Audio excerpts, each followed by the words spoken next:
Yeah, welcome. Hello, Madeline. Hello. Hello. Hang on, just rearranging my gallery. There we are. Madeline, Barry, Chris, hello, and Anne, Srinamala, hello again. Let's wait for the others to join us.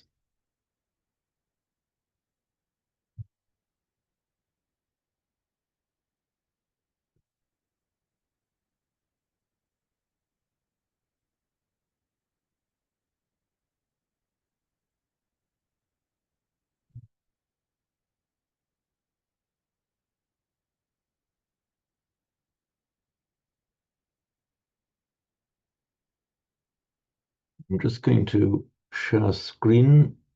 There.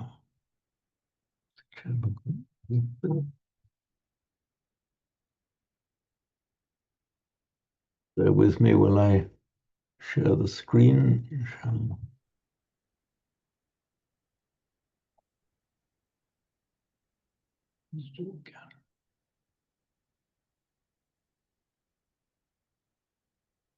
Yeah, welcome, Dilly. Welcome, Kath. Hello. Hi, everyone.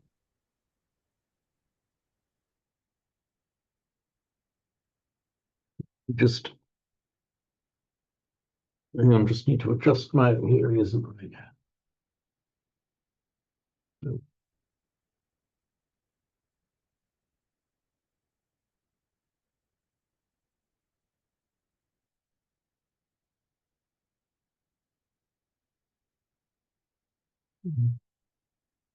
let me call up the right page.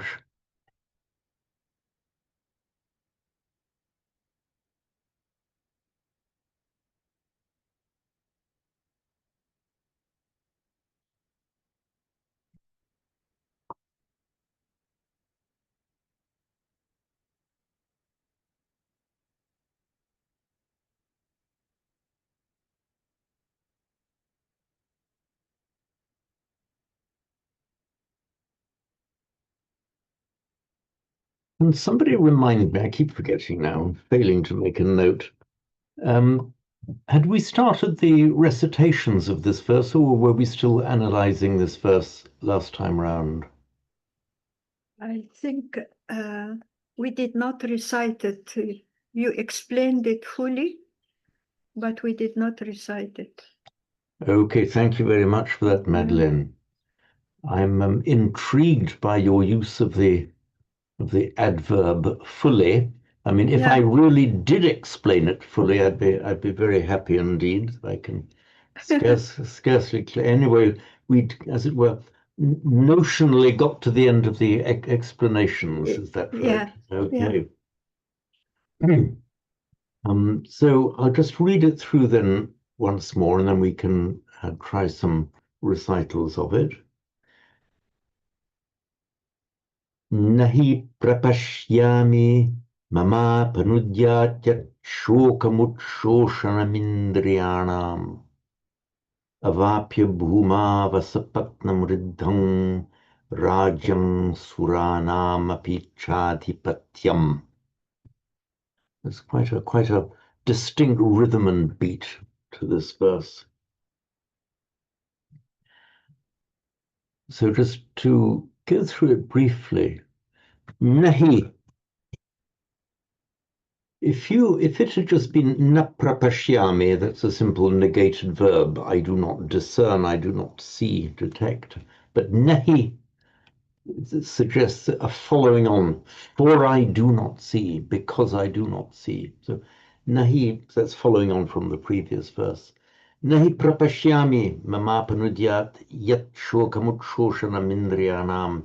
If you put that into an English word order, nahi prapashyami, I do not see, yet that which or what, apanudyat, might drive away or dispel, mama utshoshanam shokam, or mama shokam, my grief, utshoshanam indriyanam, the dryer up of my faculties, of my senses. For I cannot see what now can drive away this shoka, this grief, that is desiccating my faculties, that's drying up my senses. Avapya bhuma vasapatnam riddham here means even this grief I'm feeling, even after, or even if I obtain avapya, literally having obtained bhumav on the earth, asapatnam riddham, having amassed upon this earth, unrivaled wealth, asapatnam riddham.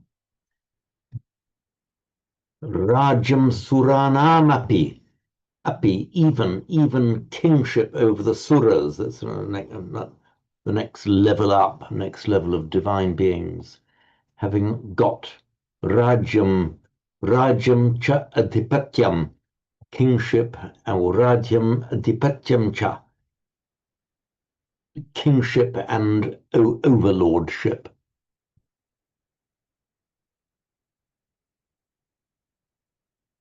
I just want to check that you have all fully understood the construction of the word, or the formation, I should say, of the word adhipatyam.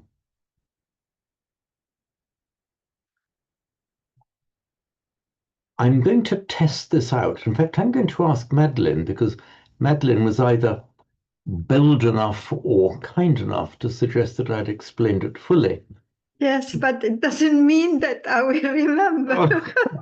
Okay, But accepted. I can try Please because do, Madeline. okay, adhi, the prefix is usually, it means something that is beyond, something that is excessive Ah, or over. That's what and the verb pat, it means to fall. no, evidently I didn't explain quite as fully as I would have liked. So No, I did not remember. actually, what you say is, it is in, if I may respectfully say so, is in slight error, but I can see exactly why. I'm just going to call up oh, hang on, I've lost connection again. There we are. Okay, can you see the iPad clearly? Okay. Oh, it's overlordship. Overlord, Adhipatyam, yeah. now it comes. It's Overlordship. overlordship. It means a higher power coming from the adityas, from the spiritual, the deities. Actually, The, the idea is of me, Arjuna, even if I had and overlordship yeah, over even if I were yes, the overlord. yeah. It's Pati. Pati is Lord, and Yeah. Adhi, it's over. Yes. Something that comes celestial. Yeah. Not necessarily. Let me just explain, because the Madeleine was talking about adhi meaning excessive or over. Yeah. In fact, there are. Can you all see the iPad screen now? Yes. Okay, Yes. good. Oops.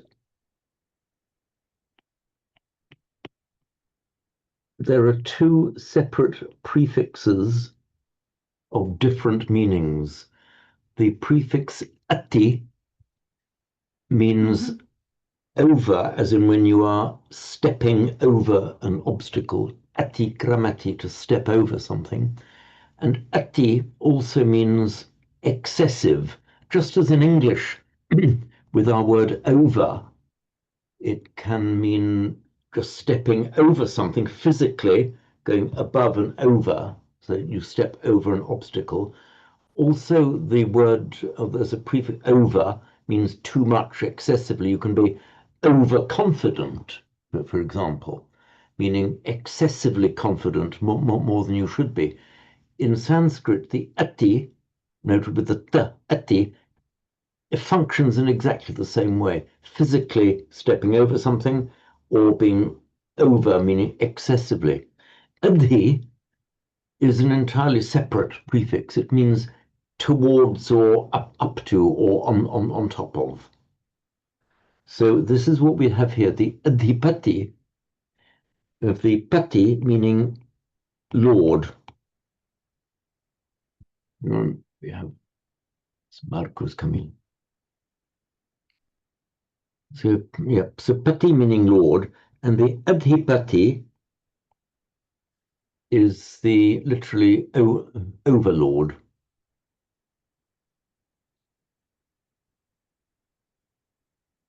Yeah, welcome, Marco. Welcome. Remember this word pati, it's from, oops, sorry, my pencil's going funny again.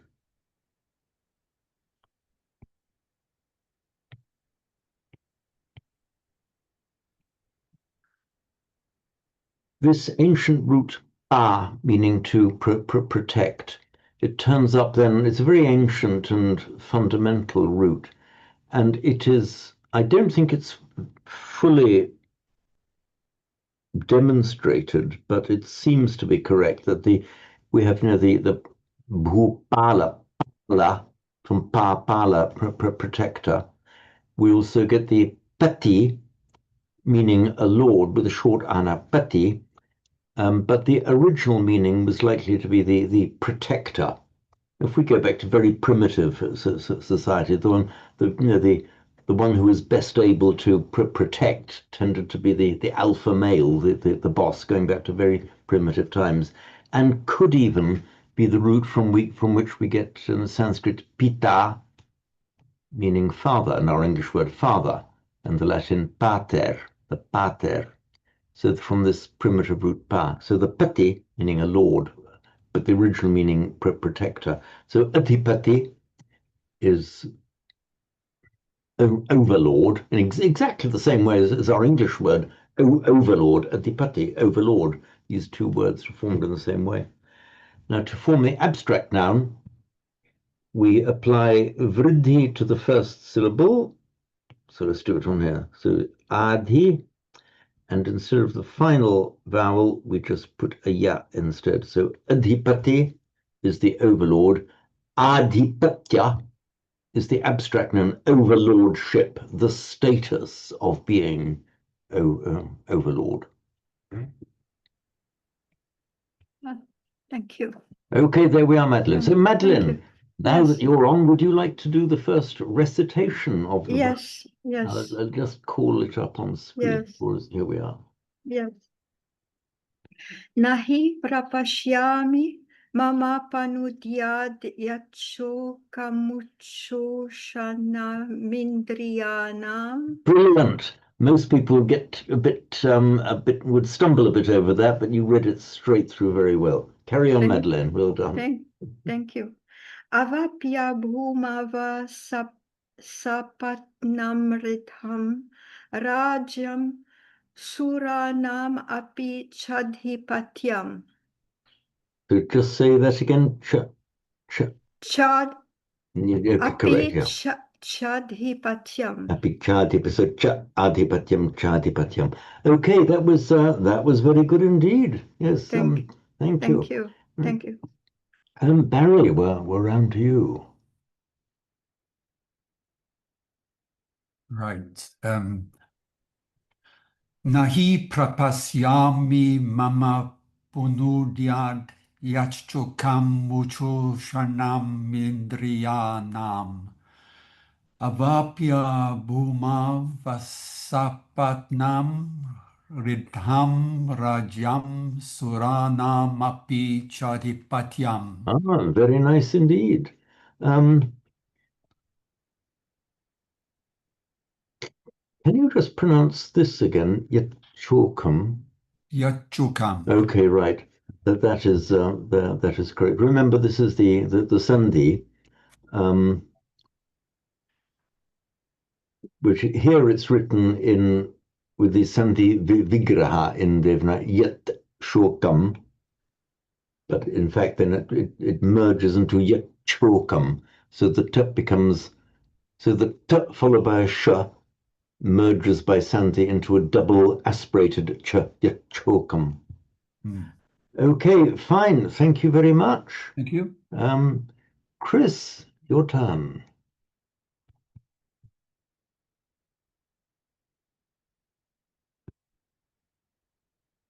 Nahi prapashrami mad pa nudyad yak chokam upchosanam idriyanam idriyanam Indriyanam. idriyanam Mm. avapya bhuma vasapat bhuma vasapad bhuma vasapatnam ridyam rajyam suranam api chadipatyam. Okay, what I just want to do, say, just this pada here, avapya bhuma vasapatnam riddham. This is the locative, there's some bhumi, bhumau, and the au before a following vowel by Sunday was av, and is written as an av. Here it's written without the Sunday in there, right? Bhumau, bhumau asapatnam, but with the Santi Bhumavasapatnam. So let's just say Bhumavasapatnam. Bhuma vasapatnam. Right. Now, Bhumavasapatnam Riddham. Bhuna vasapatnam riddham. Right. Now, notice in particular here that a final M before, in the same word group, before a following word beginning with a consonant, Rajang Suranam, it's always written as the anuswara, as the subdotted M, and so written in the Devanagari as well. Samriddham Rajam Suranam. And here just remember that this subdotted r is always treated as a vowel. It's just that by convention, we write it in the Roman script as a consonant r with a dot under it. But that's pure convention. It could be written as anything. It's because it's like a r. Some people have it ru or r or ri or ru. So although it's written with a r with a dot under it, it is very much a vowel in Sanskrit. And that's why the asapatnam riddham, it's written as a full consonantal M because of the following vowel. So don't be put off by the fact that it's just written in Roman script with a consonant r. And here you see we have rajyam. There's no dot under the r, that's the full consonantal r. So as you see, true to form, correctly, the previous M has a dot under it. So that one does not have a dot under it because the following r is in fact a vocalic, a vowel r, whereas this does have a dot under it because it's a consonantal r. Asapatnam riddham rajyam. Okay, very good. Thank you, Chris. We're round to you, Anne.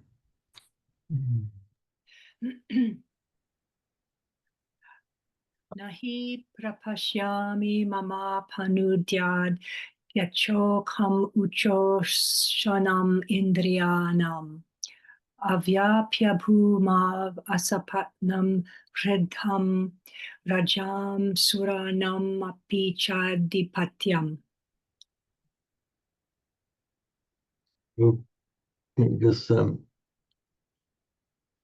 Just read these words again. Asapatnam riddham rajam suranam. Asapatnam hridham rajam suranam. This is rajam. Rajam. Rajyam. Okay, very good. Thank you. And also, just can you pronounce these two words together again? That's the ones that originally yet shokam. So pronounce them now correctly with the Santi. Yajokam. Now yet chokam is how it comes out. Yachokam. So it's a distinctly double cha, but it's also an aspirated yachokam. You've got to hold the cha, but also aspirate it. Yachokam, yachokam. Okay, Yachokam. yachokam. Yachokam. Okay, that came out very well. That came out very well. Once more then, it was so good. The whole thing? No, just the yachokam. Yachokam. Okay, now, because we've got the same phenomenon here again, so say yachokam uchoshanam. Yachokam uchoshanam. Okay, very good. Thank you, Anne. That's good. Okay, Shri Animala, we're round to you. Okay. Nahi prapasyami namapaundaya yadachokamucho sanamindriyanam avapya bhumau vasapa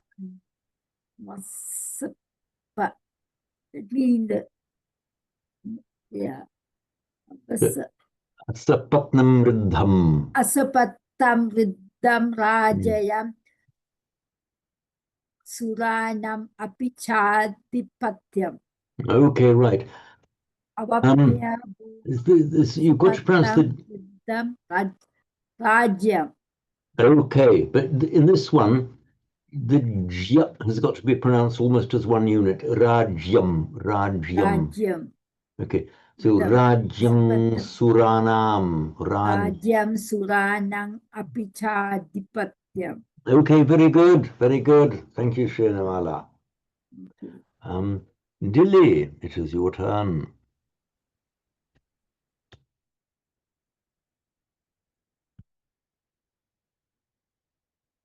Thank you. Nahi prapashyami mamapanudyad yachokam avapya bhumava sapattamriddham rajam suranam apichadipatyam. Okay, one little I think you pronounce this as a double T, sapatnam, asapatnam riddham. Asapatnam. Asapatnam riddham. Okay. Sapatnam riddham. Sapatnam riddham was the m belongs to the previous word, the r to the following word. Effectively, they carry on as sapatnam riddham. Yeah. So this asapatnam riddham, it actually follows on. It's written as one. This is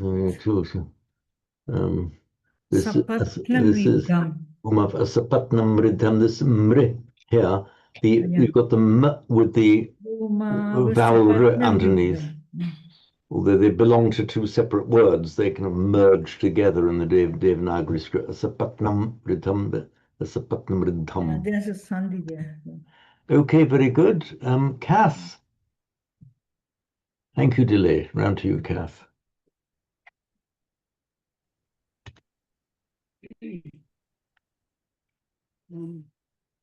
Nahi prapashyami mama punadyad yacho tamucho shanamindriyanam avapya bhuma vasapattam riddham rajyam suranam apichad dipatyam. Now that was really tuneful and wonderful. So can you just tell us further which particular tradition is that style of chant or that melody of chant from, Kath? I don't know, to be honest. This is a set tune that I just kind of picked up when studying the Gita and I just picked up two tunes. One for one is when there's 8 syllables per pada, and I believe this is 11, because if my 8-syllable tune doesn't fit, then I try the 11-syllable one, and if they don't fit, I have to recite it without, Okay, fine. without the chanting. So you've got the 8-syllable one and the So the 11-syllable. 8-syllable ones are So the number of syllables is the wrong. 8-syllable one is shlokas. That's right. That's the shloka. Yeah, most of the Gita is in shlokas, I believe. And I can't remember what these 11-syllable ones are I called. can't either. In fact, they're all shlokas, So- but there's the particular anushtub meter. I think the 8-syllable one is called. Is this 11? I just read recently. That's why just yesterday I came across a word that when you have 11 syllable, it's called trishtub. Trishtub. Ah, the trishtub. That's the one. Thank you. Yes. Trishtub and anushtub is the 8th It's the 8-syllable. syllable. Yes. I read it yesterday. Okay, very good. Trishtub.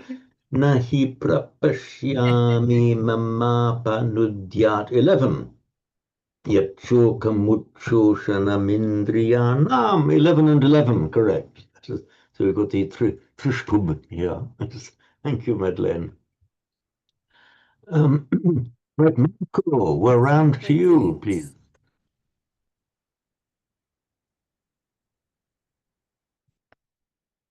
Can you hear me, Marco? Yes, sorry. Okay. Nahi prapashyami mamanupadyat yachchokamuchoshanam indriyanam avapya bhumau asapatnam ritam rajyam asuranam apichadipatyam. Okay, wonderful. Was that slightly different? My musical ear isn't very good. Was that a little different from Kath's one, or was it nominally the same? Yeah, I'm like a parrot. I just try to imitate the melodies I heard. Okay, right. I think the first line was the same as mine, and then the second line, Marco, I think you just repeated the tune for the first line, whereas my tune went off a bit. Yes, true. Okay. So, Kath, did you do kind of consciously different melodies, different tunes for the first and the second lines? Well, that's just what I picked up, as I say. Okay, right. In the Gita, it's either this 8-syllable tune that I learnt or the 11-syllable tune. And for the way you learnt it, Kath, for the 11-syllable tune, were the tunes meant to be identical for the first and second lines, or was there a difference between them? No, but there's a difference, yeah. Okay, right. Okay, very good then. So we can move on then to the Bodhicharyavatara, but before that, as usual, any comments, queries, or difficulties over this one? Happy to deal with them now if I can.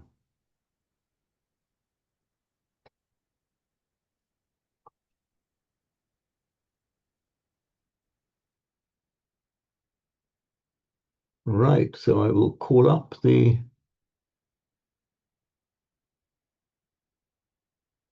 Bodhicharyavatara. Verse 30.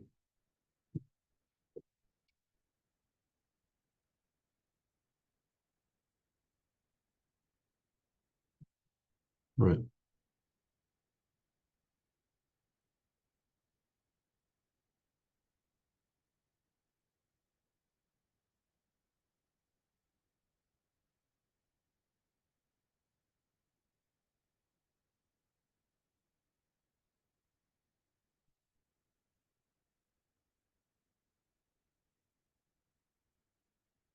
So in this verse, I just read it out first in a prose style, not attempting to chant it.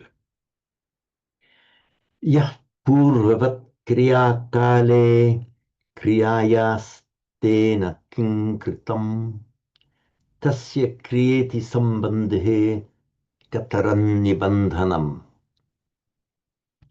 And once more, yah purvavat kriya kale kriyayastena king kritam tasya kriyeti sambandhe kataran nibandhanam.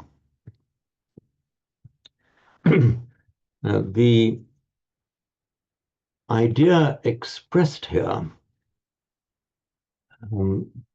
began to remind me at one point of some of the more dense German philosophers of the 18th century. So we are having almost pure philosophical, theoretical, philosophical discourse here. The idea that's being expressed is, it seems to imply the notion that whoever does a thing, a kriya, an act, whoever does a thing is necessarily changed by it. The mere fact of doing that act effects a change in you.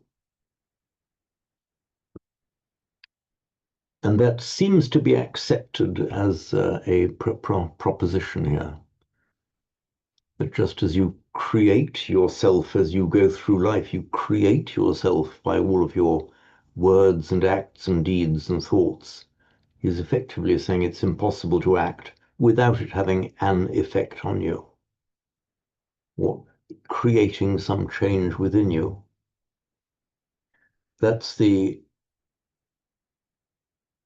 thinking that lies behind the rhetorical question of the first line.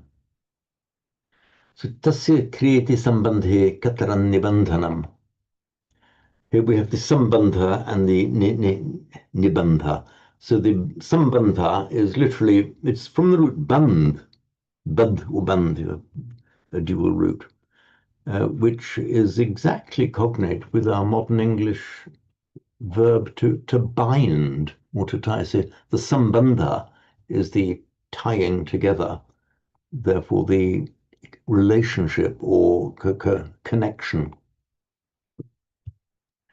And also the nibandhana, literally the tying down, the binding down, would be the primitive literal interpretation of it. But it means the cause of something, as in cause and effect. The katarat nibandhanam, which is the cause. So yeh meaning here who or whoever, kriya kale, kriya action, kala time, kriya kale at the time of acting, literally at action time. So kriya action, kala time, locative kale, kriya kale at the time of acting. Purvavat kriyayas. Purvavat means as before. Purva, before. Vat is the suffix meaning like or similar to.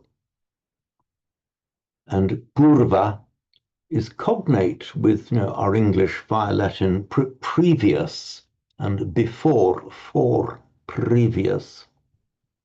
So purvavat, as before. Purvavat kriyayas, I've put it here as the genitive. I suspect it might equally be the ablative. So the same as before. So purvavat kriyayas means as before the action. Purvavat kriyayas, like purvavat, like before, kriyayas, the action in the ablative. In fact, I'm going to change this, take the sandhi out here. So the kriyaya then becomes kriyayastena by sandhi. So, and then tena king kritam, by him what done, means what has been done by him. So it's saying if you do an act, and then after the act, you are exactly the same as you were before doing that act, can it really be said that you have actually done something? It's a rhetorical question to which the answer has been no, on the grounds that it seems to be assumed that by acting you alter what you are. The actor has to be different after the act from what he was before the act. Jim, I suppose from a straight Buddhist point of view, there's no absolute continuing person anyway. So the change from moment to moment inevitably changes what we perceive ourselves to be, because we are not a thing that can change into another thing. That's right. I mean, you can. I think barriers really kind of taken us down to the next level of approach that that we aren't really individual entity. On the surface, we appear to be, and for the sake of conventional reality, we treat ourselves and each other. I mean, it's probably me looking at the faces on the screen here and thinking, "Ooh, these are the same people that I saw a week ago," and you may no doubt be, "Oh, I remember James from last week. Oh, same fellow there." So, well, yes, but we're all subtly different. But the reality of the matter is there's a constant change. Even by me uttering and you hearing these words, there is a change in this continuing process. So tena kinkritam. So here but you've got to slip back to the conventional reality just to express yourself, because by this word tena, meaning by him, what has been done by him? Tena kinkritam, by him what done? I mean, what has been done by him? So yes, so we've got this really rather interesting and almost unnerving having to use the conventional language to represent an ultimate reality, which is not how it always appears to us. So even as I was saying, by this use of the word tena, by him, well, even that is not a fixed entity, constantly changing. The point here is that is this primal substance, this primal organism, or whatever primal organ, done something? And the answer is, if it's unchanging, it can't do anything anyway, because doing necessarily changes. I feel slightly reluctant to get into deeper water here. It's a little bit above my pay grade, but the language bit, I'm happy to explain. So purvavat is an indeclinable. It's a neuter adjective used adverbially in the same manner as before. And we've got to insert the notion of remaining. Purvavat kriyaya, who as before the action. We have to insert whoever remains as that entity was before the action. In other words, remains unchanged. We've got to insert that meaning here. So, yah purva kriyakale kriyaya, whoever remains exactly the same as before the action, tena kinkritam, what has been done by that person. In other words, well, if there's no change, then you can't properly say that that person has actually done something. And so where is the cause and where is the effect? Tasya kriya iti. Now this iti, and that's the one that made the kriya iti becomes kriyeti by Santi. So tasya kriya iti. Iti meaning unquote. As we know, if you're directly quoting the words that somebody says, in writing we'd use inverted commas, but in Sanskrit and Pali, you quote the exact words, and then use iti meaning unquote, end of quote. Now, this iti is used not only for as an end of quote marker for actual words said, but it's very commonly used for the reasoning used. So if one adopts the reasoning, if one were to take the view that tasya kriya, it was his act. So tasya kriya iti, the iti has the force here of the notion of the idea that it was his act. So remember, iti to denote exact words quoted, exact words said, or to indicate that you're quoting a line of reasoning or a cause for something. So, for example, in English you might say that because it looks as if it might rain this afternoon, I'm going to take my umbrella. We would express that in Sanskrit as it might rain this afternoon. Iti, I will take my umbrella. I mean, so the words before the iti express the line of reasoning that resulted in a certain act. It looks like rain. Iti, I'll take my umbrella. And you might say that the child was afraid to go into the dark room because the child thought there might be a ghost. Because the child thought there might be a ghost. In Sanskrit, you would change that around and say, there might be a ghost in that room. Iti, the child was afraid to go in. So the iti explains the reasoning behind the child's fear. And the force of the iti here is just if one adopts the reasoning, if one adopts the view, tasya kriya, it means if one adopts the view or the standpoint, it was his act. So iti here means this is the view that I'm quoting, not the words. Can it be translated therefore? You very often would, yes. But therefore, yes, it very often would be translated in that way. So so therefore would be following on from a line of reasoning, for example. So proposition X, therefore, and just say proposition iti, and then the iti would stand for the therefore, as the iti then explains what follows. Just as therefore means what has gone before explains what I'm about to say now. Therefore, it follows from that. So sambandhe, here it means how about translate? Yes, the relationship. So in describing this relationship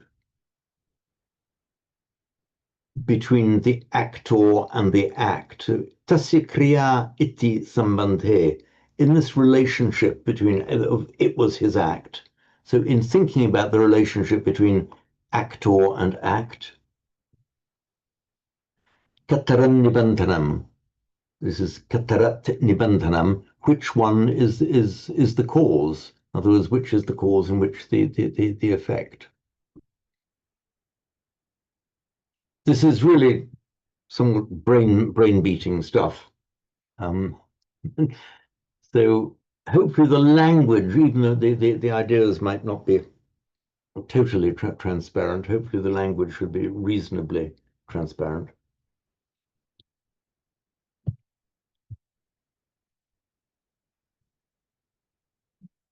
This katara on its own, katara, means which one. And in Sanskrit you have katara and katama. Katara is which, meaning out of the two, which one is it? But katama is out of three or more, which one is it?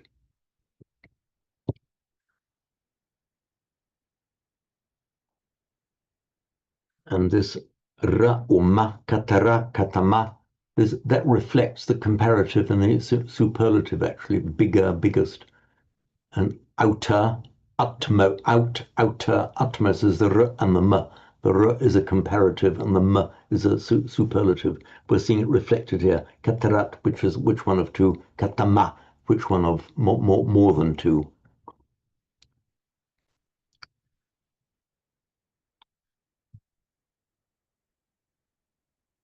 So I'll just read it through once more, and then I'll take with any comments or queries on the language.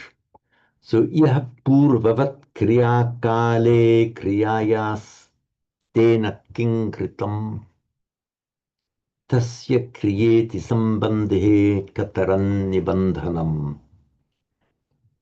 By the way, this kriya, it's from our very common root kri, meaning to do. Kriya, let me just call up iPad again.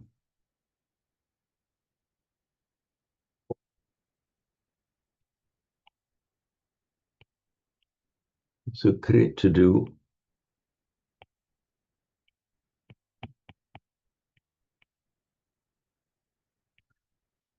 And kriya is an act. In Pali, that tends to come in as kiriya. This means a doing or an act. Note that in Sanskrit, particularly in Hindu usage, kriya, although the ordinary meaning of the word is simply a doing, an act, it tends specifically also to mean, in certain contexts, the ceremonial acts that one has to perform. The family sacrifices, the sacrifices to the gods, the words of reverence and worship. These are all the kriya. In that, the root kri is, of course, a cognate with the Latin creare, which we have as to create, the creation, creazione. It's that same root, the kri. And interestingly, the meaning of kriya, of the acts that you have to perform, it's reflected in the Latin ceremonia, ceremony. So the ceremony, do you say ceremonia? How do you say it in Italian, Marco? Ceremonia. Yes, cerimonia. Oh, ceremonia, ceremonia, right, thank you. So ceremonia in Latin, ceremonia in Italian, ceremony in English. It's that same kriya in Sanskrit, in that specialized meaning of the ceremonial acts that you have to do.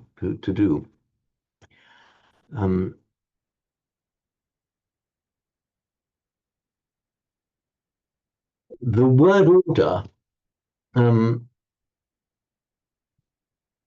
is a little bit tricky here. If you were putting it in a more normal word order, it would be purvavat kriyayaha. Yet yah kriya kale, purvavat kriyayah would be a more normal word order.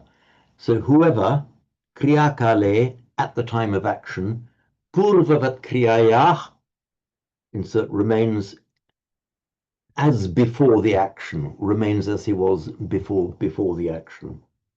Then tena kinkritam, what has been done by him.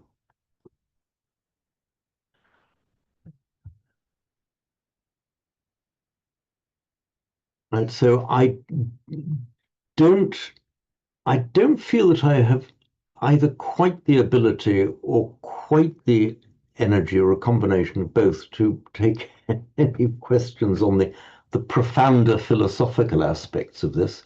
But I'm perfectly happy to attempt to resolve, if I can, any linguistic queries that there may be. So if such there are, please let me know. James, this is, I know this has been asked before, and I'm still not clear about it. That is it correct to pronounce the H with a dot, the Visarga, as a sort of loch, a sort of like Kriya Tena. In some places, you hear it pronounced like Kriya Tena. Is that Okay. correct, or not? If you had it at the end of a word group, for example, it tends to be pronounced in classical Sanskrit as kriyayaha. At the end, but in the middle there, is it more correct just to not pronounce it? Okay, Or to what pronounce happens it if it's okay? This is the visarga, yeah. and the visarga will behave in different ways depending on what follows it in the same word group. So if it comes at the end of a word group, it remains as visarga. The Shadavel, yeah. Right, it remains that. So if this word is pronounced on its own, kriyayaha, with an ordinary h sound. Now, under the rules of Sandhi, here we've got the visarga followed by a t. So then it automatically mutates to a s, which is why I've written here kriyastena. Oh, I see. Yeah, right. So Okay. this is how it's written with correct Sandhi. Well, I've divided the words up, and here they are written undivided because that effectively that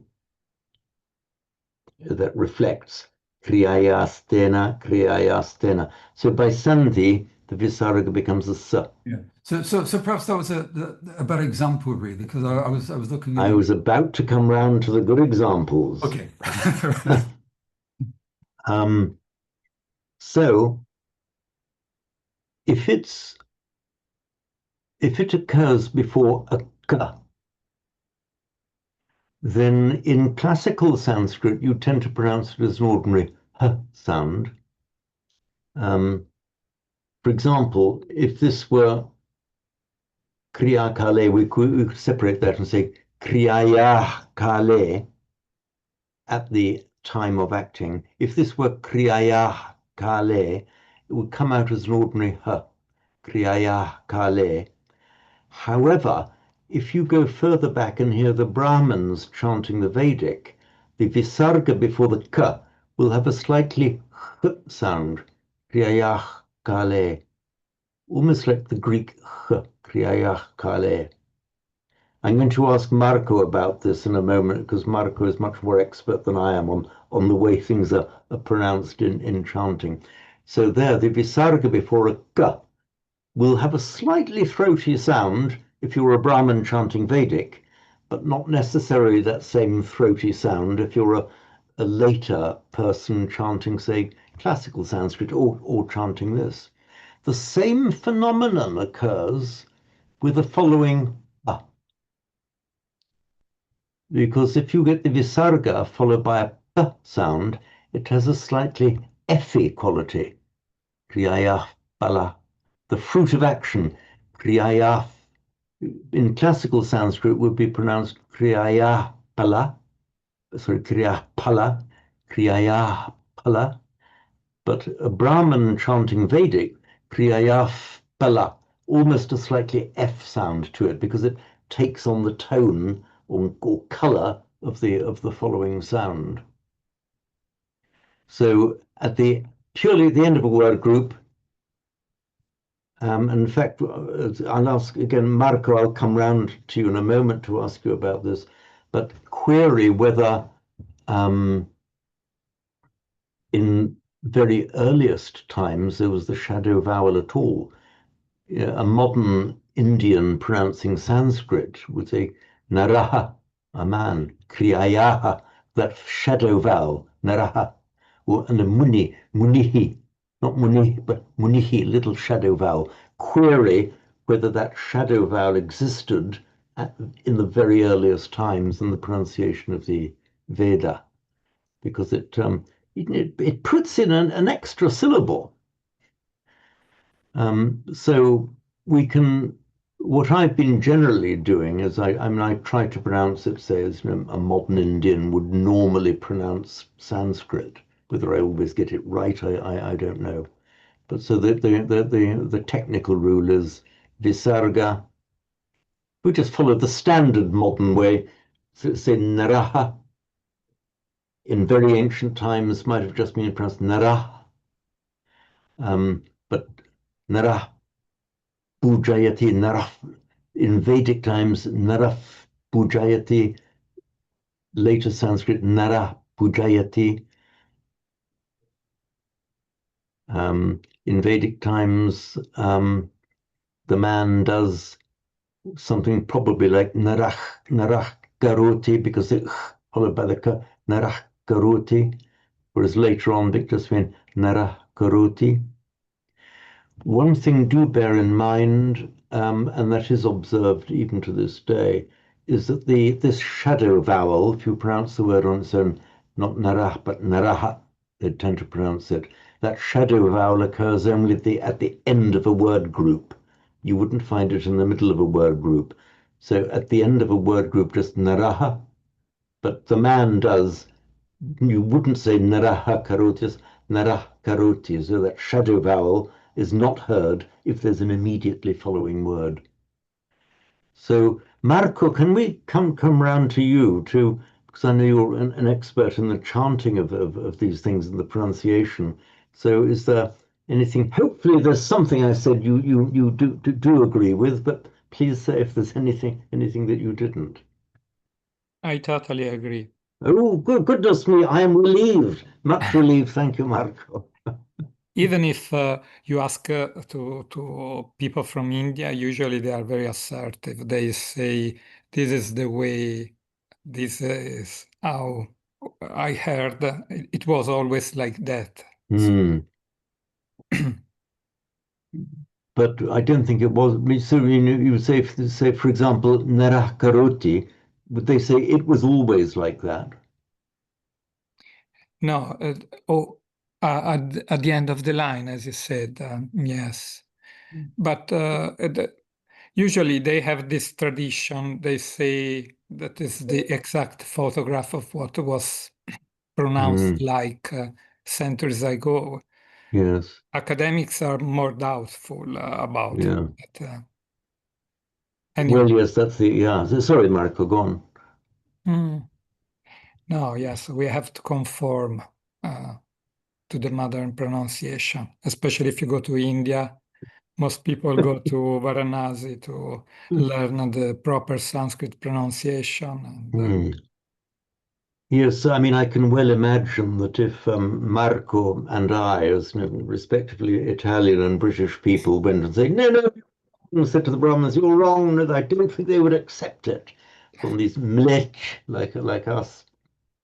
So we do have this slight tension between what academics, what academic research might indicate it used to be centuries ago, millennia ago even, and how the modern Indians would say this is how it's done, how the modern Brahmins would say this is how it's done. You just have to maintain a noble silence occasionally. But bear in mind the academic research exists, and that's what it says. Brahmins, modern Brahmins chanting the Vedas say it was like this. That's what they say, and it's up, I think, to our own discretion and wisdom how we might respond in a particular circumstance. A discussion on academic linguistic research conducted in universities in Europe is probably not a subject you want to raise in a devotional chant being done by the Brahmins. It doesn't hugely matter. It makes an interesting discussion. And after all, those who have a Roman Catholic tradition, the elder among us will remember how the Latin was recited in the Roman Catholic Mass. Well, no way can there's a lot of academic research that indicates how Latin might have been pronounced in ancient Rome, but of course by convention and by tradition, that Latin has come to be pronounced in a different way now. For example, if in Italy you were to hear, as the Pope, I was delighted to hear the Pope only a few days ago chanting Salve Regina, In Latin, I thought, "Hooray, the new Pope is bringing Latin back." But regina, you see, in Latin, classical Latin was very likely to have been regina, not regina, because the g to j was a later phenomenon. And yet I don't think that in St. Peter's Basilica on that moment, I was like, stop, stop, it's Regina, not Regina. No, no, just accept that's how it's done now. The tradition of the church indicates or dictates, really, that is how it's done. So I think the thing is just be aware of the research that's been done, be aware of the different views.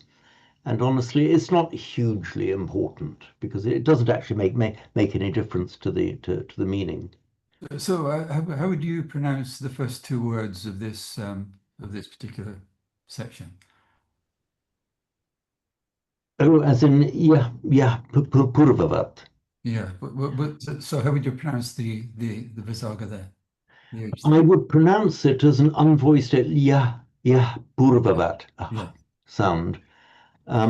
If I were going to be really finicky and try to get back to the way it might have been pronounced in Vedic times, I might have said purvavat with more of a f sound. But bearing in mind that would be really, excessively zealous because this was actually written. When was it written? Several centuries AD. I mean, so long after the Veda that I think we can safely follow for the way Shantideva is likely to have pronounced it. I think the way that Sanskrit is pronounced in modern times is probably pretty close. In fact, I'm even slightly blaming myself. Why am I talking about Vedic pronunciation anyway? We're looking at a Mahayana text from centuries after the Vedas were composed. But so I would say, I'm just going to pronounce it as purvavat with an unvoiced h sound. Not really distinct from the English H. But this kriyaya tena to kriyayastena, that is an actual rule of sandhi that has to be obeyed. The visarga mandatorily becomes a s before or following t. Just as, for example, if instead of tena it were a cha, for example, with kriyayascha would be the palatal sh, cha, kriyayascha. But these are actual rules that have to be obeyed, irrespective of the discussions about exactly how it was pronounced.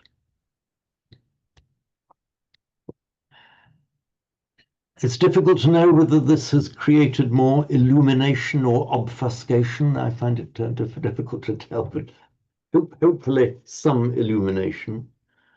So whose turn was it to have we all recited it? I see none of us have recited this one. Oh, sorry, silly me. I'm losing it. Thank you. Okay then. Well, would you like to kick off then, Barry?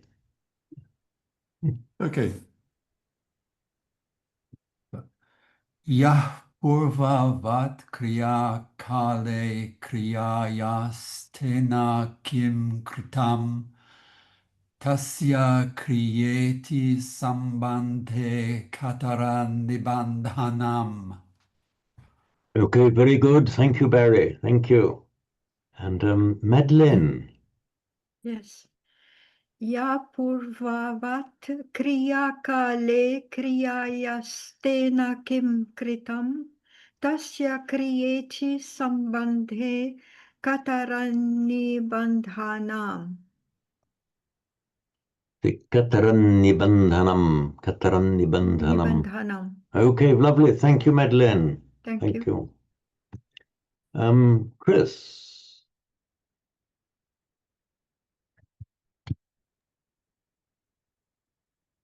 Yah bhuvavat kriya kale kriyayas tena kim kritam tasya kriyete sambande Kataram Nibandanam. Okay, all of the quantities were quantities in the sense of long and short vowels and doubled consonants, all correct.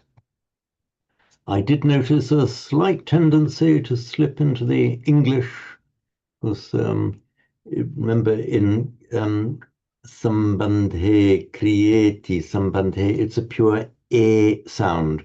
The English tend to, and with an eclid A. Remember, it's the A, krieti, sambandhe. Create. Creating sambandhe. Sambandhe. That's much better. In fact, people in Yorkshire tend to pronounce they get the long A and O quite pure in Yorkshire, whereas in Southern English we have this A and O glide. Remember to make the pure A and O.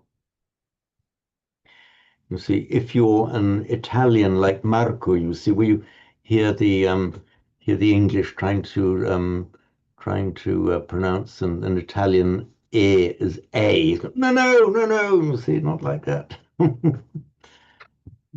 So A and O, these pure vowels, as they have in Italian, the A and the O. Okay, thank you, Chris, and we're round to you, Anne.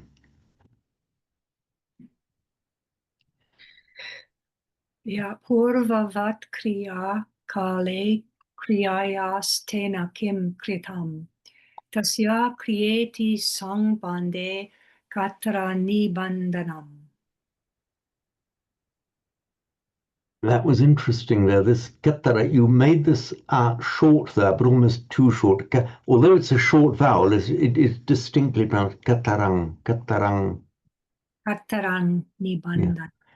A Hindi speaker would tend to omit that vowel. A Hindi speaker would want to say katrang. And you were almost like that. Whereas, because it's Sanskrit, although it's short, it's still distinctly there. It mustn't sort it. Kataran nibandanam. Kataran nibandanam. That was perfect, Anne. Thank you. Very good. Okay, Sri Animala, round to you, please.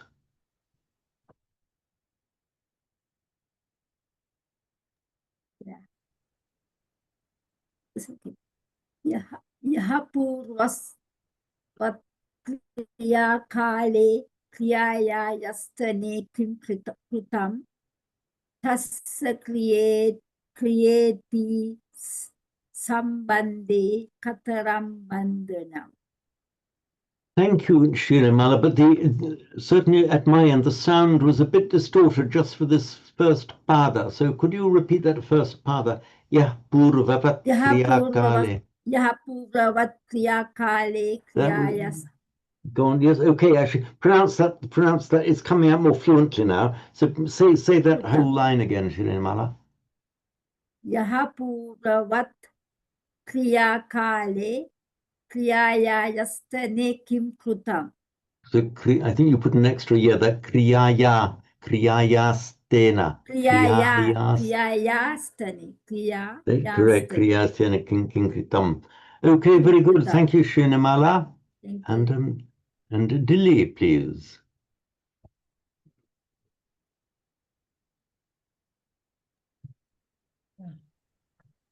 Yah purvavat kriya kali kriyayastena kim kritam tasya kriyeti sambandhe kataran nibandanam. Okay, very nice. And that was, of course, with the Anushtub meter. How is it? Yes, that's right. These are a series of eights.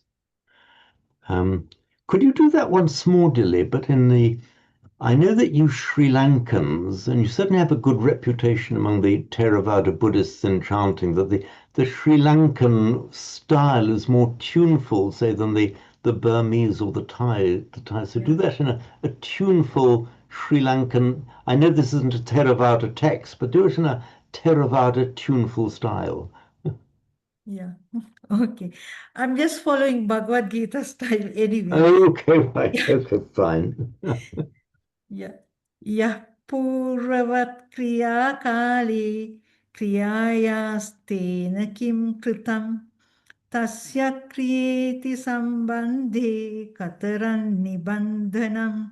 Okay, thank you. Actually, I've just realized I was possibly being rather unfair in asking you to chant a Sanskrit Mahayana text in a Theravada Sri Lankan style. You were right to reject that in a way and carry on with the Bhagavad Gita style, which is right. Okay, thank you, Dilly. James, can I ask a question? Just or should I? Why don't I wait until everybody? No, that's fine, Paola. Please go ahead. I just wonder, bandhanam as a word comes up Mm. often, and so I just wonder if we can. What is the meaning of it? Kind of. Okay, I hear it inside this verse, but what does it mean when we hear the word bandhanam? Bandhanam it's exactly cognate with our English word binding. I'm just going to call up bandhana. Let me just call it up.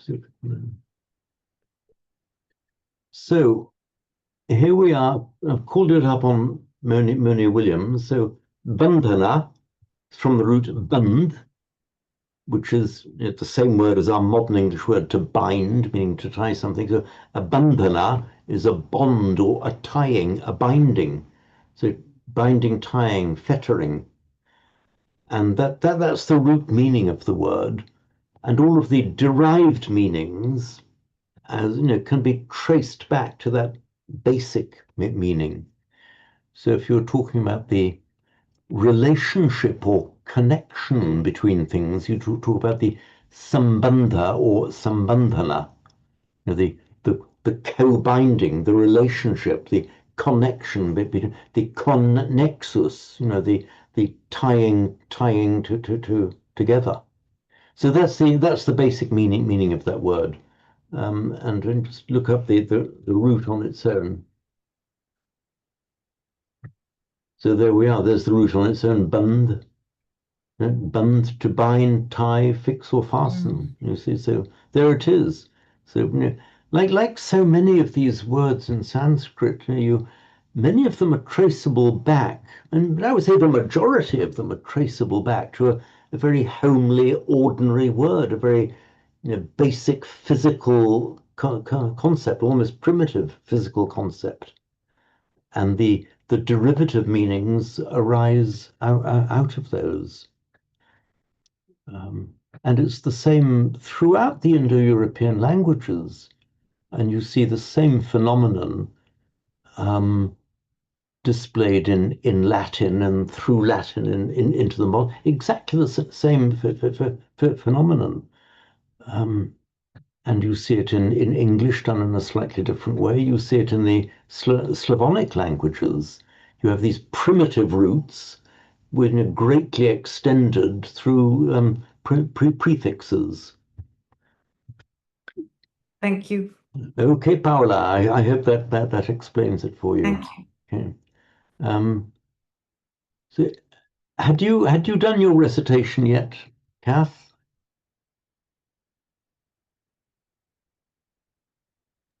I don't think you had. Me? No, I've not done one yet.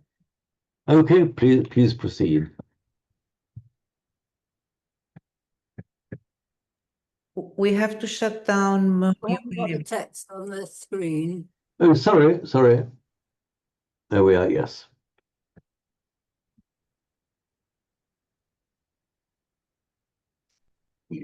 Yah purvavat kriya kale kriyayastena kinkratam tasya kriyeti sambandhe tataranni bandhanam.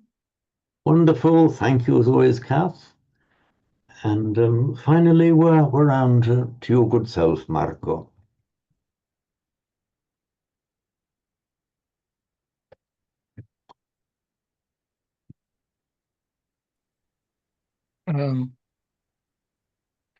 Ya purvava kriya kale kriyayastina kim kritam Tasya kriyeti sambandhe katarani bandhanam.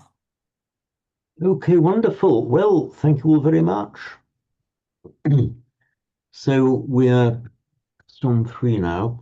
So this will be the last meeting of the current term, and as I mentioned in the previous email, I'll be in touch with you all for just to sort out by consent how we will proceed next term. As I mentioned, I've taken on some considerable additional duties in my present Sangha. However, I will not abandon you, and we will be back together to continue our Sanskrit. So let me just hang on. Where are we? Oh, here we are. Oops. Thank you very much, James, and Thank have you, a great James. summer. Okay, Thank you, you will James. have a blessed Yeah. summer as well, and Have a I good look summer. forward to seeing you after the break. Thank you. Yeah. Okay, thank you Thank very you. much Thank then. you very Thank much. you. Thank you. Bye. Thank you so Thank much. you. Goodbye. Thank you. Bye. Thank Have a you. nice Bye. holiday. Bye. And you. Buona Bye. estate. Grazie, No. grazie mille Marco. Thank you. Ora